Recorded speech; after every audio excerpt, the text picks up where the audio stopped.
So good morning, everybody, and welcome to the Burns Auditorium here at the U.S. Department of State in Washington, D.C. My name is Neil Murata from the Bureau of Human Rights, Democracy, and Labor, and it is such a pleasure to welcome each and every one of you here today for a historic event. Today, we launched Deaf Diplomacy, a series of conversations on the practical and policy implications of meaningful inclusion of persons who are deaf and hard of hearing into U.S. diplomacy. And I want to thank everybody who is here with us here in the auditorium, some wonderful people that I've been working with for many years on my journey through deaf diplomacy, including Dr. Maribel Garate from Gallaudet University.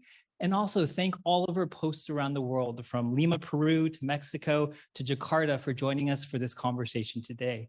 Looks like we're going to get up to about 200 participants from around the world to join us on the conversation.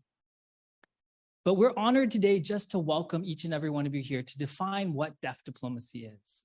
This is not going to be the first or the last, but a series of many conversations that we'll be having about including deaf and hard of hearing persons into US foreign policy. But what does deaf diplomacy really mean?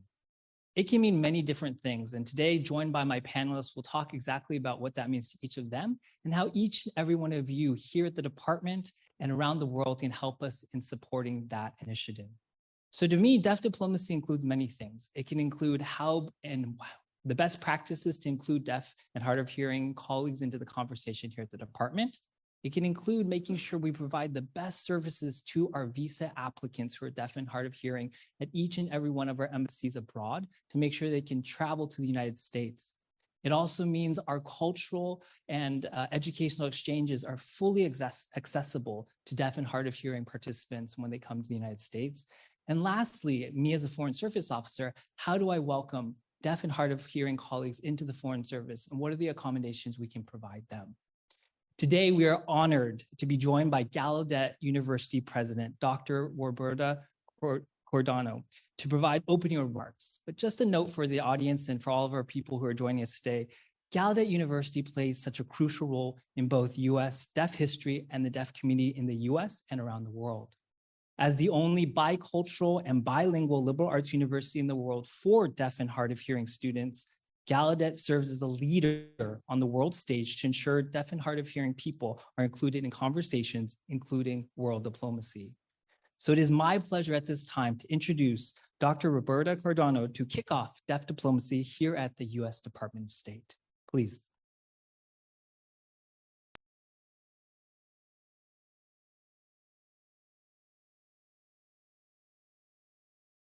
Thank you for the opportunity to join you as you kick off the Deaf Diplomacy Initiative at the Department of State. It brings me great joy to see our alumni in the Department of State promoting democratic values and shaping an international environment where every human being can thrive, especially deaf people. Note, by using the word deaf in this presentation, I'm including the diversity of deaf people who come from different racial, ethnic, and cultural backgrounds, who use sign language and who use their capacity to hear and use spoken language, and who have a wide array of physical, sensory, and neurological conditions. Thank you. We applaud the Department of State's steadfast commitment to inclusive excellence of deaf people in its global work. These values are deeply held as our country has long celebrated the diversity in the deaf community. Your work aligns with the goals and intent of the Convention of the Rights of Persons with Disabilities, because with your leadership, you are assuring the engagement of people with disabilities without prejudice or discrimination, so deaf people worldwide can exercise their constitutional right to live on equal footing with all others. History has proven time and time again the tremendous value deaf people bring to global society. We must continue to discover and celebrate all of what deaf people are, not just what they are not or are perceived as not being able to do. When we meet people as they are, celebrate them as they are, and provide the environment where they can grow and thrive, then each person's humanity becomes whole. This includes being given access to learning sign language, using sign language in their everyday lives, and being given access through sign language to their environment. Sign languages must be seen as a protected right for our language and cultural minority in the world. With sign language, we have proven that we are civically engaged people capable of growth, leadership, innovation, and impact in our communities. And while not all deaf people sign, many are users of spoken and written languages. All deaf people deserve to be given the same access and opportunities through written and oral communication adapted to their needs. We need to be understood both as a cultural and linguistic minority that uses visual language through sign languages and as a disability community that does not have equitable access to spoken language, which is used in the majority of environments we find ourselves. This journey towards equality starts from the moment a deaf person is born or experiences hearing loss. As a global beacon for education and growth, it is Gallaudet's charge to lead and pave the way to shed light on, develop, and support the potential of deaf people throughout their lives. As a proud global leader in providing lifelong learning opportunities for deaf and hard of hearing people of different identities, Gallaudet is strategically positioned to do this work on a global scale. Our knowledge of how deaf people experience the world is deep and continues to grow. When we use that knowledge to expand on our humanity, regardless of where we are from on this planet, we all become more effective and responsive in service to everyone in our community. Gallaudet, as an institution and through the example of our remarkable alumni in the Department of State, is proud to engage with you and your partners throughout the world. We look forward to working with you to assure that more and more members of our global deaf community are able to benefit from the education and experiences Gallaudet offers, and in particular, to access their human right to education and learning in their home communities across the globe. When we learn together, we thrive together. As Dr. Andrew Foster, our first deaf ambassador to Africa, who built over 32 bilingual schools in Africa, once said, "Language is the heartbeat of the deaf community, pulsating with the rhythm of shared experiences. It is through this vibrant heartbeat that our culture thrives and our souls unite." As Gallaudet's first Black graduate, Dr. Foster's work in Africa sets a shining example of what is possible for deaf and hard of hearing people as global citizens. Our collaboration with all of you truly strengthens the United States and the world and showcases the best of our American way of life, both at home and abroad. We look forward to working together with you to create the fullest impact possible with your wonderful Deaf Diplomacy Initiative. Congratulations. Thank you.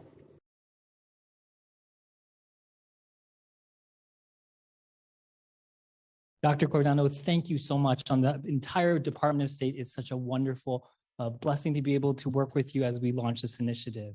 Today's event would not be possible without the collaboration of so many different offices and bureaus throughout the entire Department of State, which include myself in the Bureau of Democracy, Human Rights, and Labor, the Secretary's Office of Diversity and Inclusion, the Office of Civil Rights, the Office of GTM's Office of Accommodations and Accessibility. And I'm so pleased to be able to introduce Julia Wohlhandler from SAIDR, the Special Advisor for International Disability Rights, to provide some special remarks for today's launch. Julia is a senior advisor in the SAIDR office and also a student of Gallaudet. Julia, please. Thank you. Good morning, everyone. My name is Julia Wohlhandler, and I am a light olive-skinned woman with curly brown hair.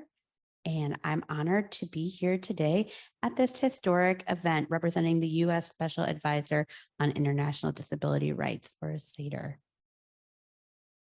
Sarah Minkara. I am also proudly disabled, but it's important to point out that all of my disabilities are non-apparent. I say that because we are here today to discuss deaf diplomacy, and it's important to recognize that not all disabilities are always obvious. By including people with disabilities, especially those who are not always obviously disabled, and incorporating accessible policy and programs in everything we do, we are ensuring that our diplomatic engagements are equitable to all. While I am not deaf or hard of hearing, I need access to captions and assistive listening devices and other language-related accommodations because I have an auditory processing disorder and am neurodivergent. I also grew up using sign language. Today's Deaf Diplomacy event emphasizes the importance of accessible language and communication, and it emphasizes the importance that when we mainstream access and inclusion in our work, we are ensuring that people with disabilities are able to bring their talents, knowledge, experiences, and diverse backgrounds to our policies, programs, and outreach. It's important that I mention I'm an alumni of Gallaudet University, as I know we have some other alumni here as well on the panel. And of course, we have the esteemed president, Dr. Cordano, who gave wonderful remarks about Gallaudet University, it being the first school for the deaf in the United States and still the only liberal arts college for deaf and hard of hearing students in the world. I'd like to share some of the important work that the SAIDR team has been doing to disrupt the narrative and has been a champion in mainstreaming access and inclusion in our work. The special advisor is appointed by the president to lead on disability as a dimension of U.S. diplomacy and foreign policy. The SAIDR is the most senior disability human rights role at the State Department. Our goal is to promote and protect the human rights and fundamental freedoms for all persons with disabilities all around the world. Our focus is both internally and externally. The work of the SAIDR team focuses on 4 priorities. The first one is fostering accountability and building capacity to advance the rights of persons with disabilities. The second is promoting disability-inclusive democracy. The third, advancing the human rights of persons with disabilities in countries experiencing crisis, whether conflict, natural disaster, or other humanitarian challenges. The last is disrupting the narrative around disability. Again, I'm so honored to be a part of this groundbreaking event. This conversation represents a first of many. It is the first event to launch a new deaf diplomacy initiative at the State Department. It is one of the first times that we have a panel of Foreign Service professionals, all of whom will sign their remarks. And it is the first time we are building an event around the needs of a community of often overlooked colleagues, people who are deaf and hard of hearing. Through this event, we've had the opportunity to build our own capacity, including that of our conference team in terms of learning about and implementing best practices to accommodate our panelists and audience members. And through this event, we are also building the capacity for all of you to model best practices in your own day-to-day work. The SAIDR team focuses on advancing policy that breaks down barriers and lifts up people with disabilities. There is a critical and often overlooked disability dimension to absolutely everything that we do at State. People with disabilities are the largest minority population in the world. And it is an equal opportunity group. Every one of us has or will have known somebody who has a disability at some point in their lives. 16% of the world population has a disability. 80% of persons with disability live in the global South. If we are not considering and meaningfully including persons with disabilities in our policies and programs, we cannot fully meet our mission. With this initiative, we hope to amplify the importance of thinking and acting inclusively and provide you with practical tools to do so. Again, thank you, everybody. Thank you so much for this opportunity to join this historical and important event. Thank you to the incredible panelists and to President Cordano as well for your important words and insight. Thank you for all of you in the audience today for your partnership in advancing deaf diplomacy in your work. Thank you so much, Julia. To all of our guests that are joining us online and around the world, just a reminder, we'll be doing a little bit of questions and answers towards the end of the day's presentation. So feel free to use the webinar chat function on the Zoom to type your questions in. I do see we have a couple of questions already. We'll make sure to save that as they come through. Unfortunately, we don't have the function to be able to sign your questions, so we ask that you go ahead and type them in English into the chat there. So without further ado, I'd like to present and welcome our panelists for today's discussion, and we'll launch right into a few questions we have about deaf diplomacy. So we'll start with Roberta Mather from the Department of Labor, who's formerly a State Department team member over here working in the Office of Global Public Affairs. Rob Dooling from the Secretary's Office of Diversity and Inclusion, Tracy Goodrich from the Office of Civil Rights, and Dr. Rafael Trevino from GTM's Office of Accommodations and Accessibility. And with that, I'm going to turn the floor over to Roberta to chat just a little bit. So Roberta, how would you define deaf diplomacy, and what does deaf diplomacy mean to you? Thank you so much for the introduction. I would like to just explain that I am a white presenting woman with blonde hair, using sign language to communicate. My pronouns are she and her. So everyone, the million-dollar question, what is deaf diplomacy? Deaf diplomacy in the simplest terms is empowering the deaf community and identity and perspective to bring a rich tapestry of diversity. When we think about representation and how it matters, Rob will be talking a little bit more about the concept of deaf gain. And deaf is not the hearing loss, but it's the gain and how that is possible. One of my favorite stories is when I started my career as a graphic designer here at Department of State. I had no role models to begin with. There wasn't a signing diplomat, any one person who was hard of hearing that I could lean on. As a Foreign Service officer, there weren't any here at Department of State at the time. So as I navigated and started to see more deaf individuals at Department of State at different levels, I seen the impact. And while I was a senior advisor for Department of State, one of my very beloved colleagues asked if we could host an event to reach out to the deaf community. And that office, as you know, the Global Public Affairs, had a public liaison, and their goal was to target different countries, different parts of the countries and those underrepresented communities to have more critical identities identified. And that concept, at the end of the day, Department of State was going to represent America. And they wanted to host HBCU events and the Hispanic serving institutions. And these events went on for several years. But one event, they asked if they could host it specifically for the deaf audience. So Rob was part of that endeavor, the signing for at State Symposium. And they wanted to invite students from around the country and online to take a moment to see our model. And it was amazing, the impact. And we had the highest number of attendees from HBCUs and our Hispanic serving institution.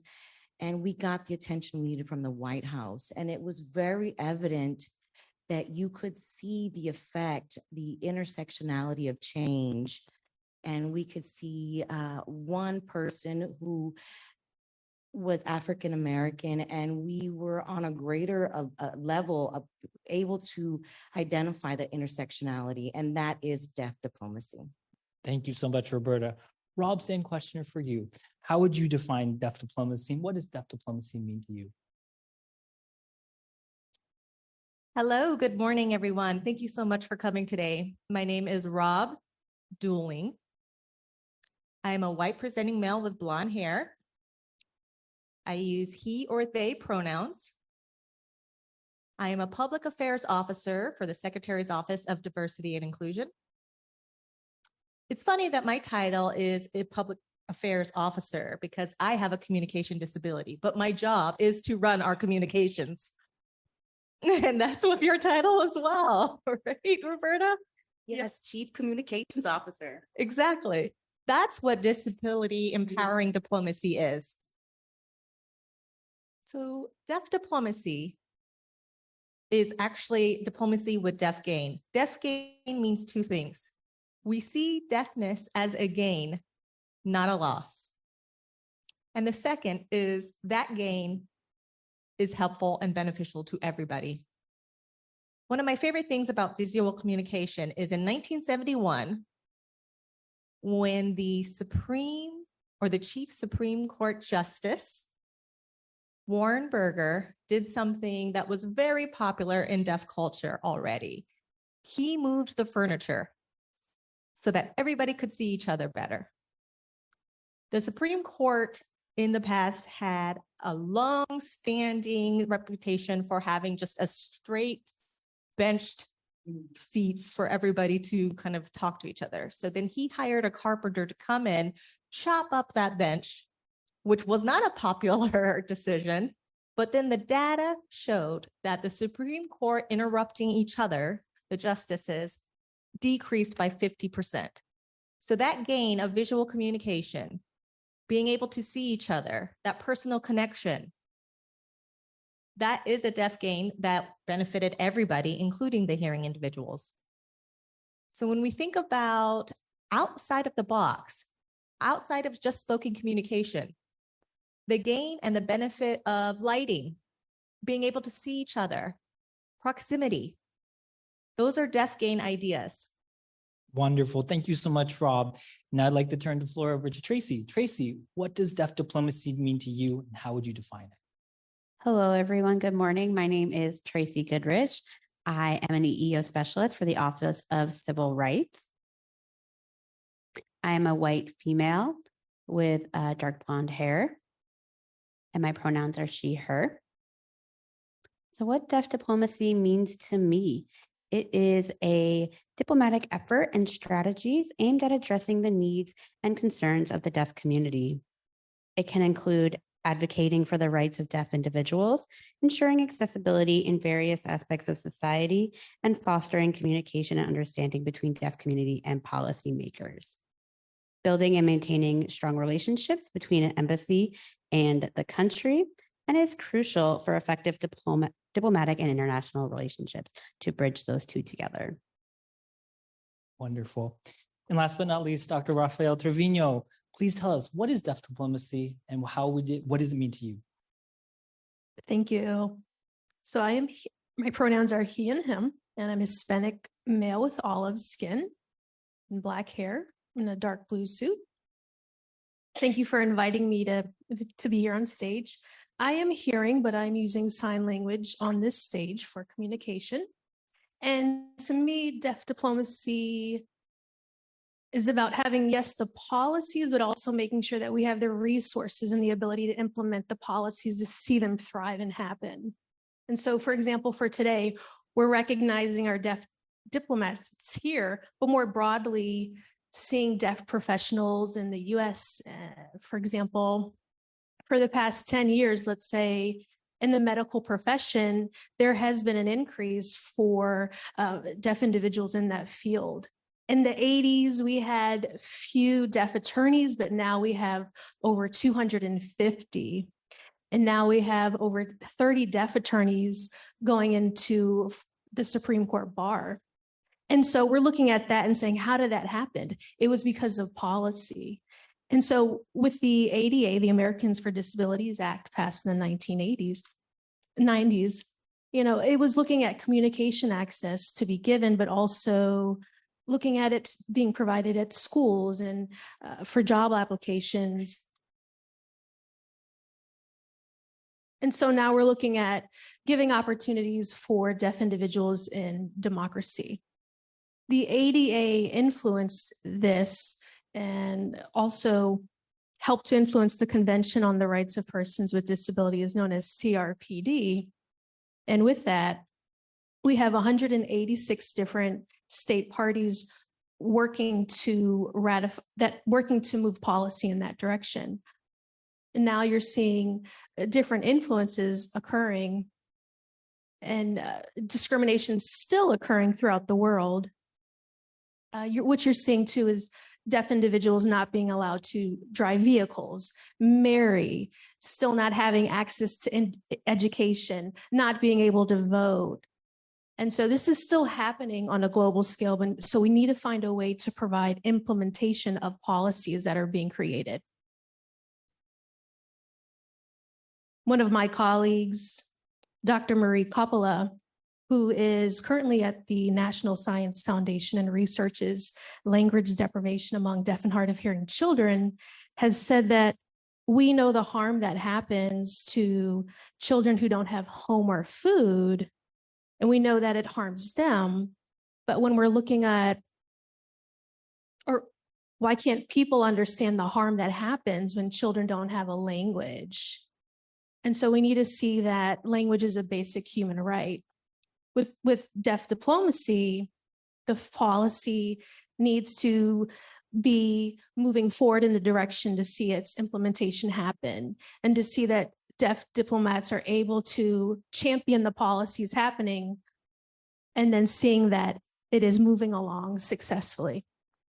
Rafael, thank you so much for those wonderful words. And what we've heard from all of our panelists is language, communication, some very basic words which serve as the cornerstones for what deaf diplomacy is, to increase communication, to increase accessibility for our deaf colleagues and hard of hearing colleagues, and not only them, but those who participate in any program that is sponsored by the US government and specifically the US Department of State. How do we make sure they're included in that conversation? So interpreters play such an important role. I'm very pleased to say this is one of the first events where we've had about more interpreters than I can be able to count. But with us in the very front row of this auditorium, you'll see a group of about 6 interpreters who are working very hard to ensure there's access to communication, not only for the people on stage, but those of us who are participating online as well. We're also very glad to be joined today from a representative, Ms. Starr from the Registry of Interpreters of the Deaf, or the Deaf, who's here as well as a representative for that organization. But my next question, we'll turn it over to Rafael, is about interpretation, is about communication. So Rafael, the question for you is, how do you implement deaf diplomacy in your daily work here at the Department of State? That one's easy for me. I am an interpreter, sign language interpreter, of course, every day on a daily basis. And so with the Office of Accessibility and Accommodations, where I'm at, OAA, our team provides the interpreting services for our employees, for applicants, for department events as well. And that's both locally and also overseas.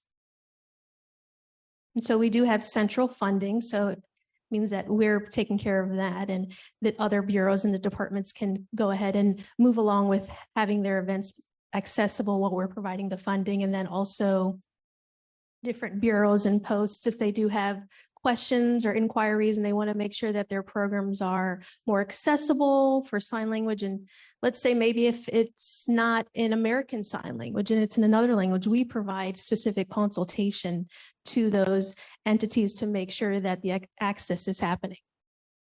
I also want to add that I've always really had a profound love for language. When I was younger, I thought, and I don't know why I thought this in particular, but I said, maybe we can know the meaning of life, but maybe it's only available in another language. And maybe I don't have access to that language. Right. I know it's a big question as a youngster. I wasn't 5, I was, let's say 15. But that's what gave me inspiration, to see language and culture and see how communities in their worlds have different perspectives and views on things. And then also today, I'm here at the Department of State. I'm working with diplomats in diplomacy. So if diplomacy is, let's say, in art, then language is the brush. And with the US, if the US deaf diplomacy, then U.S. deaf diplomacy is the art, ASL is the brush.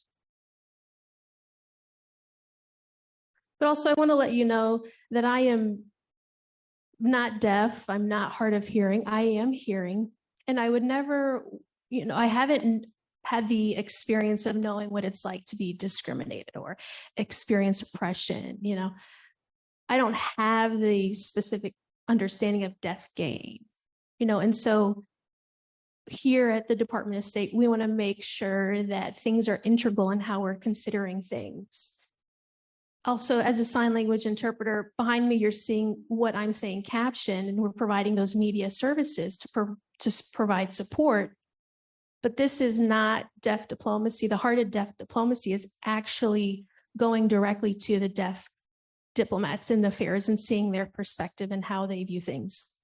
Wonderful. Thank you so much, Rafael. Just a question from our online audience, because it ties in directly to what you're talking about. Does the Office of OAA send sign language interpreters overseas to support officers at post?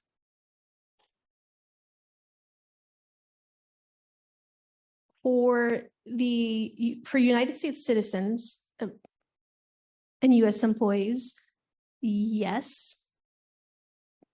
But each situation is unique. I would actually have to know more specifics to the situation to be able to expand on that with an answer. But each overseas situation, it depends on the individual. So we'll take that question a little bit later as we go through, but I'd like to turn the mic over right now to Tracy to talk a little bit about her perspective from the Office of Civil Rights. Yeah, so as I've already mentioned, I am an EEO specialist. I'm on the informal and formal dispute resolution team, and I am one of the department's trainers as well. So I work both domestically and abroad to help individuals who feel like they've been discriminated or harassed against and file complaints and work through that. So I was recently on TDY to Lima, Peru, and my experience there, I'll also explain about my experience at Jordan at another TDY. They both had very large impacts on me. So recently in Peru, I was teaching embassy staff, such as LE staff, direct hires. I was talking with them, and I was using sign language in my presentation to the embassy. And it was a level of exposure to those employees and that audience to see a deaf professional signing. In my time there, I was also invited to meet with the deputy director for the Peruvian Ministry of Foreign Affairs. I met with him while we were there. And once our training finished for the day at the embassy, I went over to the ministry's building, and he was asking me about services they provide. And they are having a new consular building built currently. And he was asking me questions about how to make it more accessible for people with disabilities, specifically deaf and hard of hearing individuals. So he gave us a tour of those facilities, both the current one and the one that is being built. And I was able to provide a perspective on how to make it accessible. So for example, in a waiting room, it could be very loud and noisy. So for an individual to know when their turn is being called to the window, I suggested some more visual implementations that they could use that could be accessible for everybody, not just hard of hearing people in a noisy environment like that. And it's important to demonstrate and expose individuals that we are here. Another experience I had happened in Jordan. I was there recently in the fall. Once training completed, I was able to coordinate a visit with the deaf community there to learn about deaf Jordanians, their experience, what access looks like to them, what access looks like to interpreters for them in that country. And that was a huge learning experience for me. I was also able to provide some resources that they could keep in mind in their journey. Wonderful. Thank you so much, Tracy. And over to you, Rob. So Rob, you represent the Secretary's Office on Diversity and Inclusion. What do you do on a daily basis to implement deaf diplomacy here at the department? Yeah, the Secretary's Office of Diversity and Inclusion, we have implemented DEIA. That's diversity, equity, inclusion, and accessibility. Many people forget about that accessibility part, which is crucial. As Julia mentioned, people with disabilities, 16% globally, all of us are actually going to experience a temporary disability some point in our lifetime. like a leg injury, for example, or latent hearing loss when you get older in age. We have to focus on creating opportunities. One of my favorite examples is the Secretary's Office of Diversity Inclusion in 2021. That's when it was implemented, but it was a long time in the works. In 2019, I did attend the World Federation for the Deaf in Paris. My former role in the Department of State, DRL, Democracy of Human Rights and Labor, where Neil currently works. I was asking deaf individuals from different countries and gathering data and information from them. For example, deaf people from Jordan, I was asking, what do you think of the new disability rights law? Could that be a model for other countries in the Middle East? One question they did want me to ask is for deaf individuals in China and their deaf education. And that deaf person from China and I struggled with using international sign language. International sign language is a pigeoned, simplified sign language used in international contexts, such as the World Federation of the Deaf. We were struggling to understand each other using that international sign language. There was another deaf individual standing next to me that knew written Chinese, and they traced the characters on that person's hand. And I could see that light bulb of understanding on their face.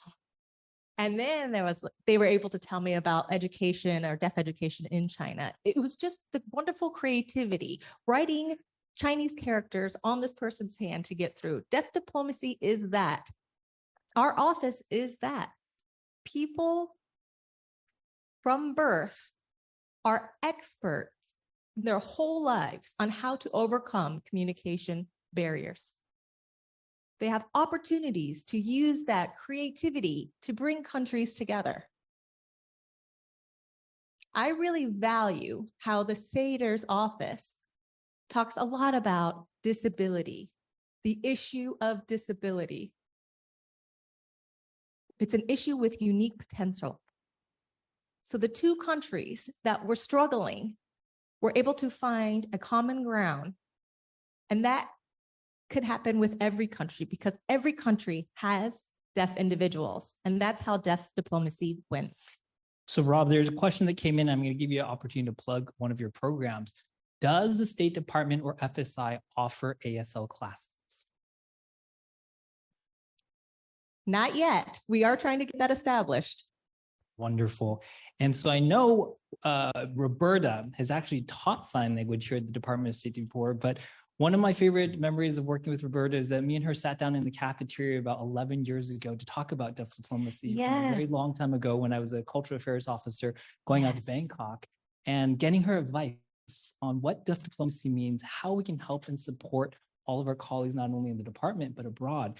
So with that, Roberta, I want to turn it over to you. So you have been, out of everybody on stage, the longest here in the State Department. You mentioned that you started first as a graphic designer, moving over to the Office of Global Public Affairs, and now in your new role at the Department of Labor. So I want to turn it over the floor to you to talk a little bit about how do you implement deaf diplomacy?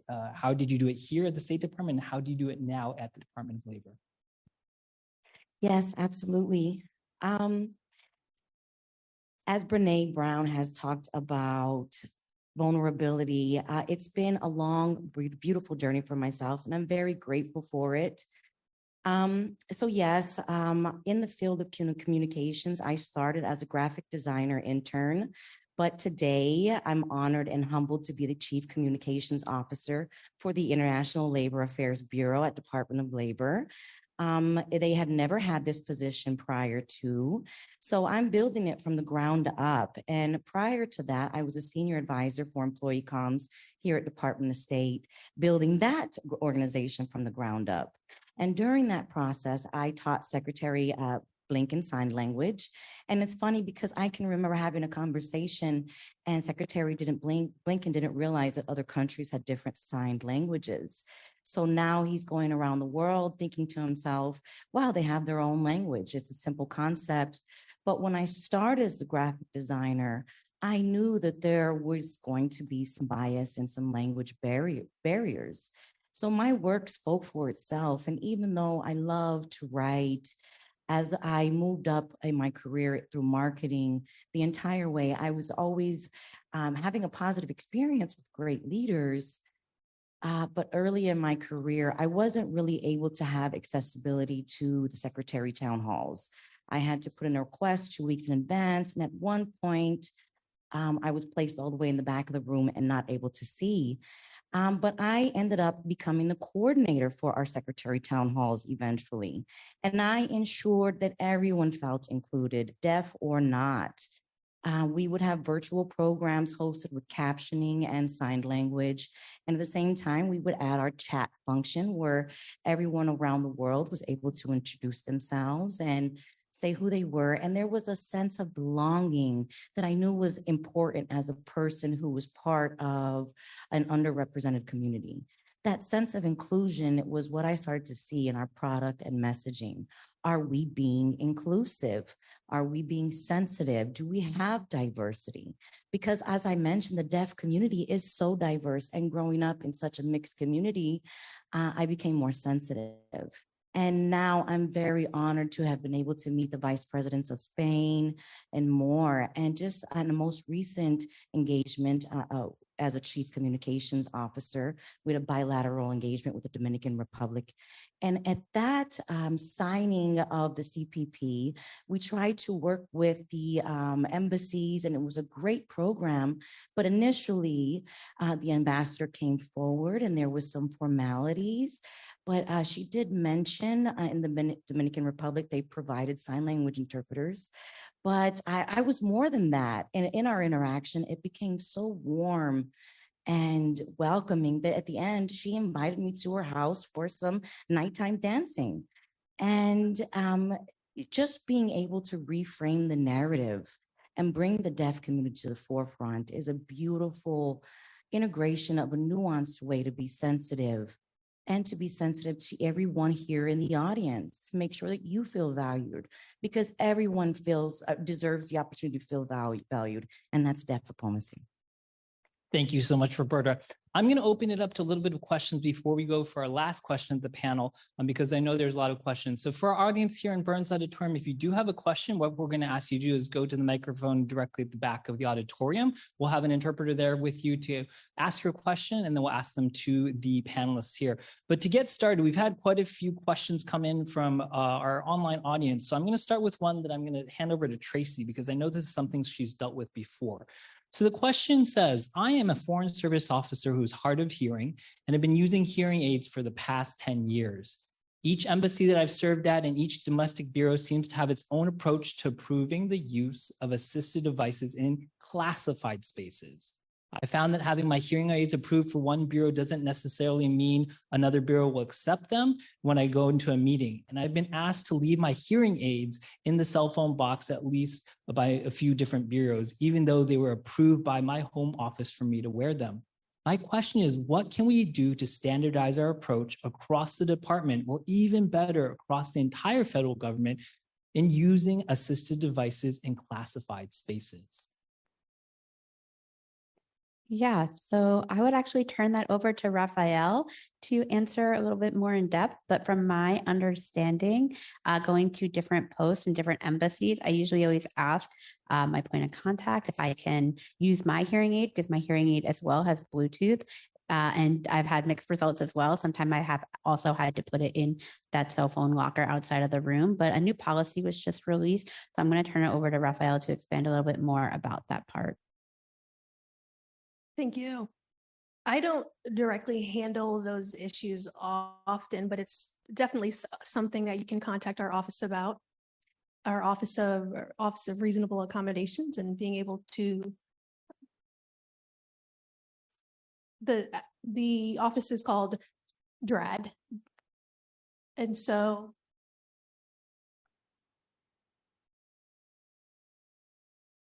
we're talking about one assessment device, and the device will be used at each location, which could be different. So I do encourage the person to contact our office.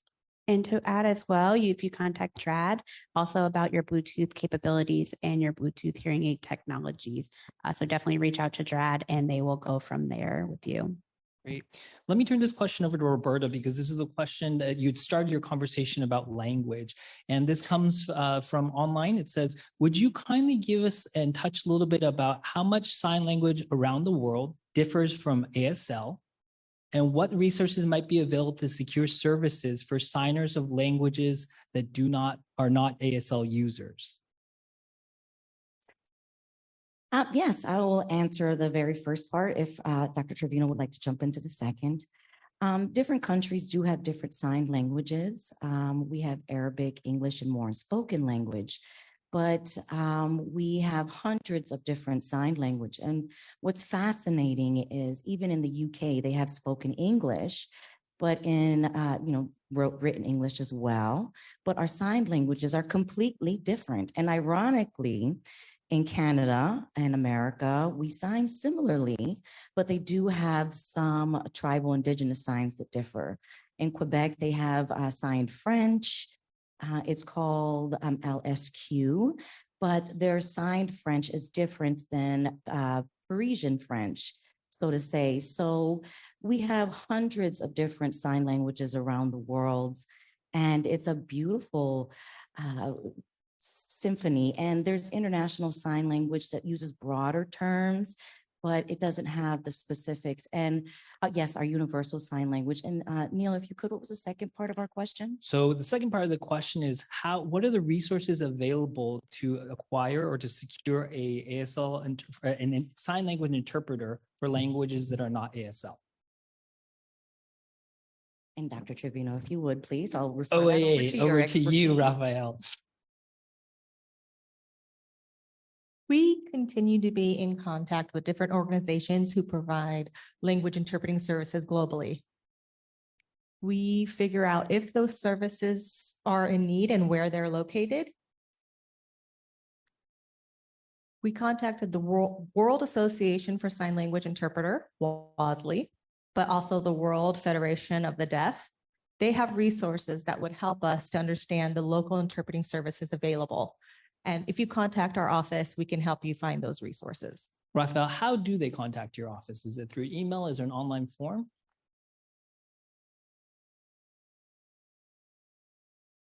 Email is the easiest, oaa@state.gov.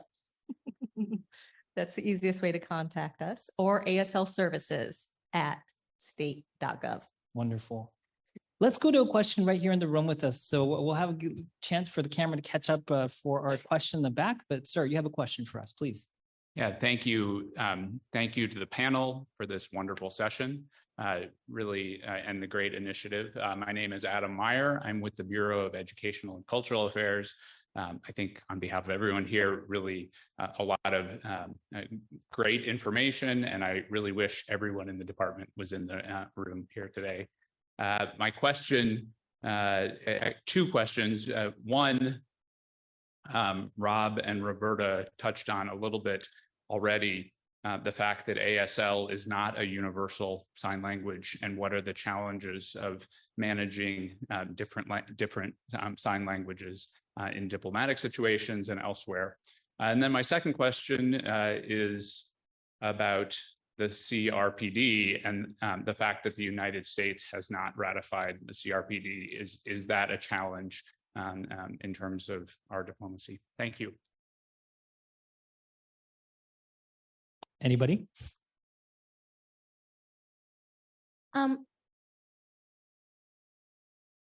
Yes, I think the biggest challenge is awareness. The public is not aware that there are people from different countries with different languages. That's one. And to make sure that we're securing services, different countries may not have interpreting services available. They may not have that structure. They're working on it. America is one of our leaders, and that's why deaf diplomacy is a big challenge for OAA, I'm sure, is finding qualified interpreters in other countries, because we're aware that there are different language and qualifications. So providing services, I want to make sure that the embassies and diplomats are committed to including those individuals that have needs and including them in their language specifically. That's a challenge. Because yes, ratification is a necessity. We have the ADE, the Americans with Disability Act here in America. Other countries don't have the opportunity. So we're combating with those countries to make sure that we are resolving political challenges and more through the interpretation services. So we do have a challenge with each country. It's just not one size fits all. And Department of State is so significant, and we can be the model to overcome that challenge. Not the solution necessarily as one size fits all, but to help other countries see the value added in having deaf professionals and deaf, hard of hearing professionals with disabilities hired and included. And the more that we are doing that, the more motivated other countries are going to be in the long run. And if they see the example and how deaf people have made the impact at their embassies and on policies, they'll welcome them more in turn. So we have to give the motivation to implement accessibility for everyone. Please. My thoughts are also correct. Other countries have not included that infrastructure and support for access, starting with education and beyond, even including government services and everything else. But one thing we can do here at home in the State Department is model that accessibility. Show our deaf diplomats that communication access is global, not just here at the headquarters in Washington, D.C., but at other embassies, at other posts globally. The soft skills of showing them and modeling what that looks like. This is, Raphael, this is how I feel about it. It's no policy yet, but I think that the ripple effect from that would be very beneficial. Yes, and I'm not sure if you read an article recently that was written by locally employed staff. There was an embassy that employed local staff, and it really shifted the narrative with the hired local staff with disabilities and shifted the narrative. They were initially looked at as second-class citizens, but with the political offers and the officers and the ALIA staff being able to sit at the table eye to eye with their own country counterparts and communicate those political negotiations really shifted the narrative. And I would love for the embassies to bring in more locally employed staff in the long run as well. That article that was written was very popular in our office. The title is "Locally Employed Staff with Disabilities Are Vital to the Front Lines of American Diplomacy." It's very popular. Since you've left, Roberta, it's still popular in our office. And I noticed that LE staff, 2/3 of the Department of State workforce is locally employed staff. So they are the key on how we create inclusivity, especially within different countries. They have wonderful ideas on how we could be more inclusive and make inclusivity occur. We have a lot of modeling here in the Department of State. And last year, the Embassy of Mexico City started offering visa application information in Mexican Sign Language, LSM. So we had that. And as Raphael said, it's going to ripple. It's going to affect everyone globally. Wonderful. Thank you so much for some insightful questions and answers over here. I just want to mention to a lot of us in the field or those who are working in embassies, don't reinvent the wheel. Reach out to the panelists here today to figure out ways that we can work together. I myself have been working in deaf diplomacy for over 16 years, partnering with Gallaudet University to bring over speakers within our ECA programs, working with their interpreters to make sure that our IVLP programs are fully accessible. So please make sure that the reason why we're starting deaf diplomacy is that you have resources to be able to do the work that you're doing on a daily basis, home and abroad. Let's go to another question right here in the auditorium. Thank you. Good morning. My name is Kendra Schock, and I'm the Division Chief for Disability and Reasonable Accommodations, or DRAD. I wanted to give the audience an update on our efforts to improve the process for use of personal medical devices in secure spaces. Excuse me. Over a year ago, DRAD partnered with Diplomatic Security to address this problem. And since then, we have worked out a new process that streamlines the request process from beginning to end, and also codifies some steps along the way that many individuals weren't aware of. We are hopeful that this new policy and process is going to be finalized and out hopefully by the end of this month. I'm very optimistic that we'll have that done, but it is in final clearance. It does provide more responsibility to DRAD, which also means we have more control over this process. So I think it's really going to be an improvement for any individual that needs to use a personal medical device, including hearing aids, in a secure environment.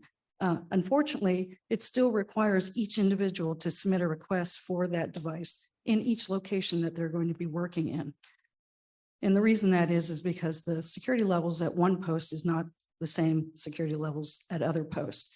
And an individual who may be working in the ambassador's office at one post maybe have different security threats than someone who's a clerk in a passport office, right? So each request still needs to be considered on an individualized case-by-case basis. But we have streamlined this process, included real timelines from start to finish. We're hopeful that we're going to get this process automated through the GTM Next portal, which is on the next step. But I just want everyone to know that we've heard you. We've been working on this. It's been a long, arduous process to get to where we are, but I'm hopeful that by the end of the month, we're going to have the final clearances done and this new process will be out. Thank you. Thank you very much for that wonderful explanation. So unfortunately, we're going to be having to wrap up our time over here. So I'm going to take one more question from online, and then after that, I'll turn it over to our panelists for their last question and to wrap us up just a little bit. So the question from online comes, and I think this might be directed to Rob. Rob, does the Secretary's Office for Disability and Inclusion provide any funding for educational and cultural exchange programs or other types of fundings that we can use to make sure that the programs we're doing overseas are accessible to deaf and hard of hearing individuals? Yes, absolutely. We do have a small project initiative where we have $250,000 available annually. And that is on a rolling basis. You can find more information on our SharePoint site, the Secretary's Office of Diversity and Inclusion.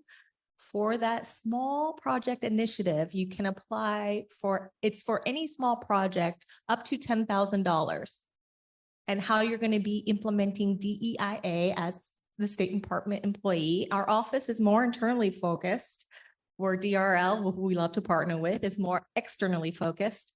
And that small initiative is more about DEIA. In the last year, we did fund Oman. It was one LE staff individual there who knew Arabic Sign Language and was interested in learning ASL.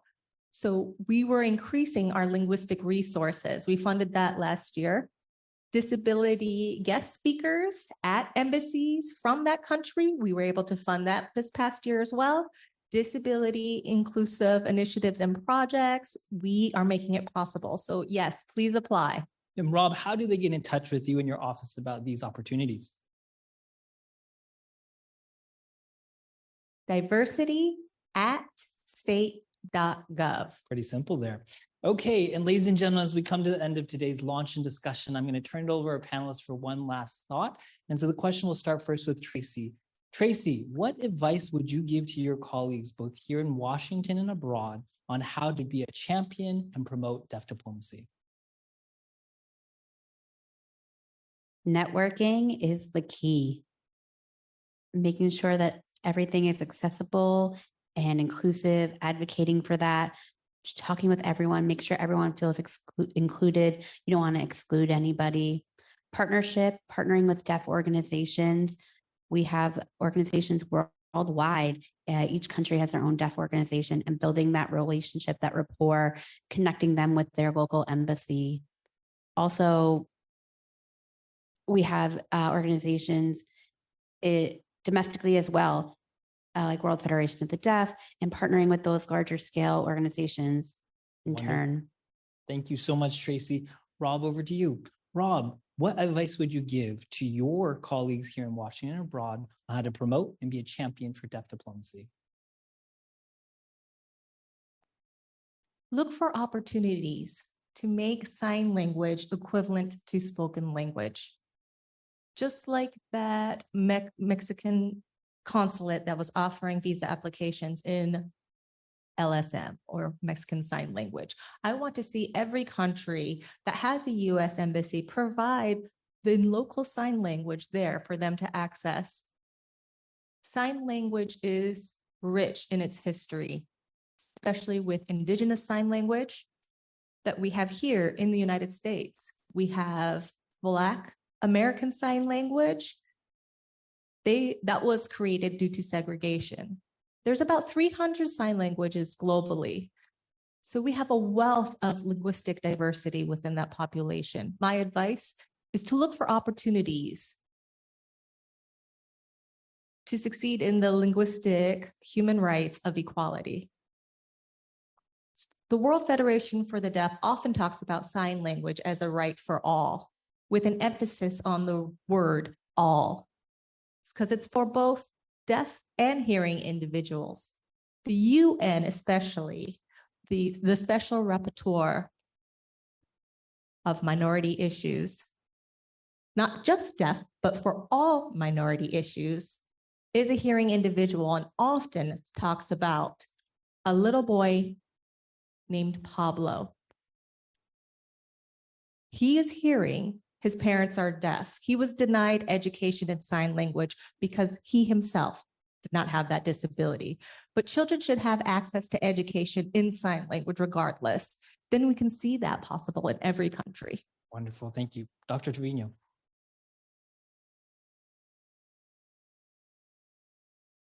I want to say almost the same thing that was just mentioned, but I'm going to add that it is important to have sign language in your own lives, to think about how you can incorporate it in your daily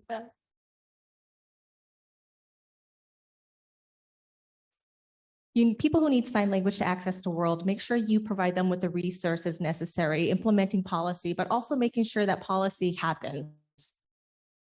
Wonderful. And Roberta, I saved you for last because you and I have been talking about Oh. deaf diplomacy for so many years. Yes. And your wealth of knowledge, experience of just being a champion for deaf diplomacy since your time as an intern until now, let us know, what do you believe is the best advice for our colleagues here in Washington and abroad to serve as champions and supporters of deaf diplomacy? First thing I would like to ask is to look inward, to look within yourself, be honest about your own bias and fears, and then ask yourself, how do I want to grow? And look at the people at the table, the representation in your team, and think about how you can bring those individuals as part of this organization. How can you create those opportunities on a professional level for individuals who are deaf and hard of hearing, and how we can ensure that we're not just giving them the opportunities to be part of the team, but to lead, to advance. And those effects would be a great return on investment, because it's about being vulnerable and including people who are deaf and hard of hearing, not just speaking your own language, but to see that gain, and diplomacy will be greater for it. And on a professional level here domestically, I would love for us to think about our embassies, how we can host cultural events, how we can look at the audience space, and how we fit the deaf community and invite them into our arena if we can. And if we have a strong diplomatic effect, we can do so much more in turn. And it just takes one person to implement the change around the world. And I've seen it happen. Please let yourself be that one person to bring diplomacy to greatness. Thank you. Thank you so much, Roberta. And that hour has flown by. And I want to just say, on behalf of the entire deaf diplomacy team, thank you. Your support means the world to us for so many different reasons, but the fact that you've shown up today to join us in the conversation, those of our colleagues around the world, I think we got up to over 250 participants joining us around the world. Thank you. Without the help and support of advocates and allies like yourselves, deaf diplomacy does not work. So what we ask from now and going into the future, spread the word. Deaf diplomacy is here to stay. It's one of many conversations that we'll be having from now until we continue working here in the department. And please let us know what type of topics you're interested in. So I've heard time and time again, consular services. Let's see if we can work with Consular Affairs next to create our next deaf diplomacy chat on making sure that our visa services are completely accessible to deaf and hard of hearing applicants. And maybe with our colleagues in ECA and the IVLP office, let's talk about another conversation about making sure that our exchange programs are accessible to the deaf and hard of hearing community. Today would not have been possible with the support of so many different offices and teams here. So first off, I'd like to say a huge thank you to Latia, as well as the rest of our interpreters who are here today. It has been a monumental challenge of getting this many interpreters in one room, ensuring that every single person today had a voice, a clear and strong voice to express their team and opinion. We could not have been here without our technical team, to Aaliyah, yay, to George and the rest of his team for being here to try something very new. So just to let you know, this is the first time we are doing a completely hybrid event in ASL, meaning there's an audience here and an audience abroad. We actually had to go to Gallaudet to ask for some advice on how to do that. So we're implementing change. We're serving as being part of history here. So thank you again for joining us on the launch of Deaf Diplomacy here at the Department of State. On behalf of all the entire team here, we wish that this Deaf Diplomacy initiative continues and to thrive. We thank Gallaudet University as well as the president for a wonderful message. And thank you again to every single person here in this room and abroad as well. Thank you and have a wonderful day.